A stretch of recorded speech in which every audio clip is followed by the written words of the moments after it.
আমি মনে করি যে ছাত্র সংসদ নির্বাচনগুলো নিয়মিত হওয়া দরকার।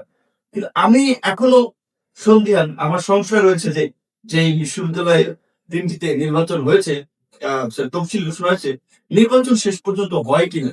এখন আমি অনেক ক্ষেত্রে খুব আশাবাদী মানুষ, এই ক্ষেত্রে একটু সংশয় আছে।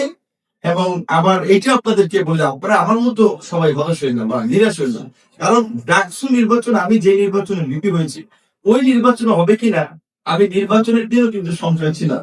এবং একটা সংশয় প্রমাণিত হয়েছে যে আমি বিপি হয়েছি কিন্তু আমার ভোট আমি দিতে পারিনি, কারণ আমি ভোট দিতে যাবো 12:30, তখন মানে হচ্ছে নবীন দেওয়া শুরু হয়ে গেছে।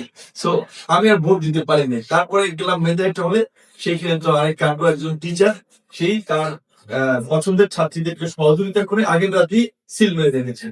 এখন তো আমরা যারা আছি সবাই আমরা গণ অভ্যুত্থানের পক্ষের শক্তি বলছি, সেই শক্তিগুলোর মধ্যে যে প্রচণ্ড বিভাজন, তো এই বিভাজন যদি জারি থাকে তাহলে আর কিচ্ছু লাগবে না। এই বিভাজনই নির্বাচন পেছানোর জন্য এবং নির্বাচনকে অনিশ্চিত করে দেওয়ার জন্য যথেষ্ট।